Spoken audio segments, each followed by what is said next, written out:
Hello, everyone. First of all, I would like to thank Guilherme Oliveira and the organization for the invitation. And I will talk about digital sequence information within the access and benefit sharing framework.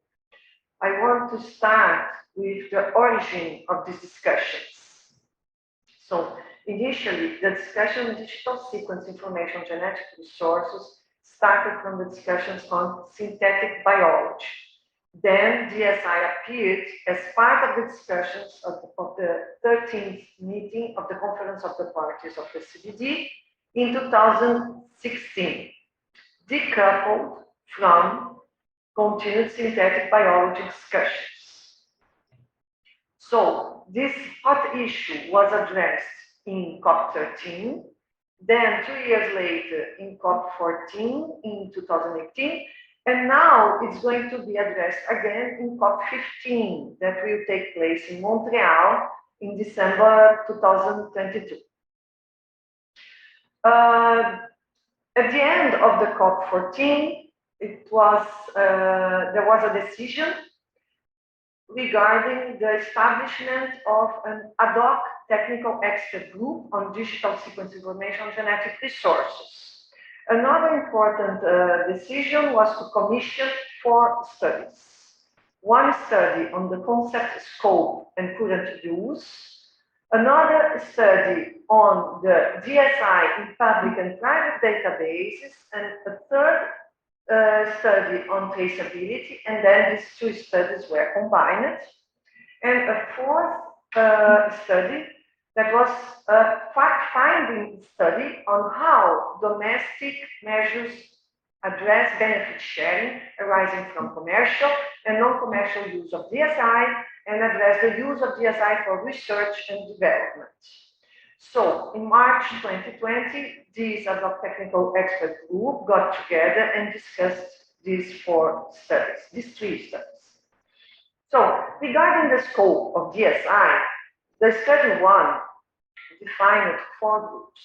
One group is the DNA and RNA, the group 2, group 1 plus proteins plus epigenetic modifications, and group 3, the group 2 plus metabolites and other macromolecules.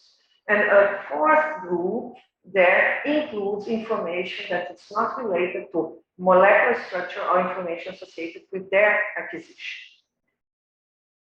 This is the combined study on DSI in public and private databases and traceability.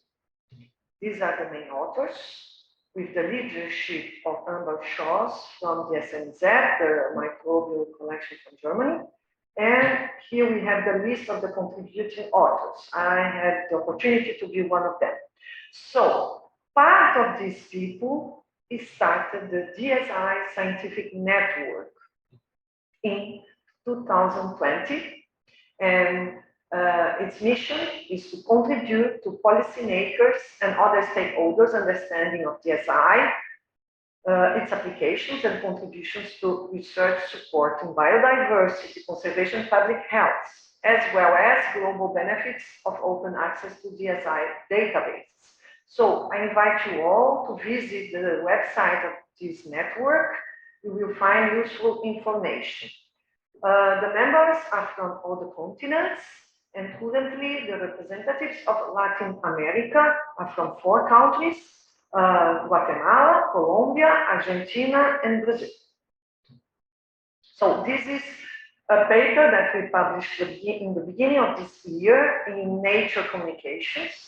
Most of the authors are from all the authors are from the network. So a win-win multilateral option for DSI, where we discuss the multilateral option for DSI benefit sharing, the multilateral mechanism for DSI benefit sharing. And there we explain why bilateral option won't work. Because of the big amount of the DSI database, 228 million annotated sequences, downloaded partially or completely 34 million times per year, used by more than 10 to 15 million unique users. 99.5% 5% of the 750 downstream sequences databases that pull and push DSI through the scientific ecosystem directly rely on the INSDC system. DSI is linked to 1,200 interconnected databases and hundreds of thousands of DSI using publication site 44 sequences per publication. Another important information is that countries are both providers and users of DSI. As we can see through this graph, based on the economic groups J77, OECD, and BRICS. So here we can see all the countries are here in the middle in this area. It's empty because no countries are only providing. In the same way, here it's also empty because no countries are only using. And Brazil is a very good example of this. DSI from Brazil is being used by 108 countries, while researchers from Brazil are using DSI from 141 countries. So Brazil is more user than provider regarding DSI. So in this paper, we also bring DSI capacity problems that most of our countries in Latin America face. High costs of molecular biology, laboratory reagents and consumables.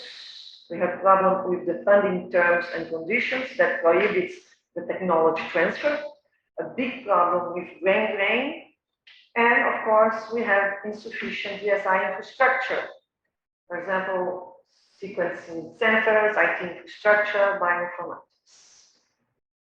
And there are some capacity building solutions for this. For example, to broaden and build off of existing programs. For instance, Cabana, the EMBI Bioinformatics Biodiverse Training in Latin America, the Global Taxonomy Initiative. To building capacity building into funding programs, even if they are domestic research programs.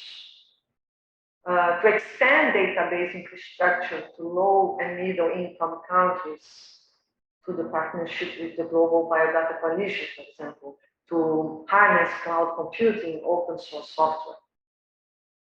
Another solution, scientific matchmaking platform connected to the ABS clearinghouse and having as a side effect the monitoring of non-monetary benefit sharing.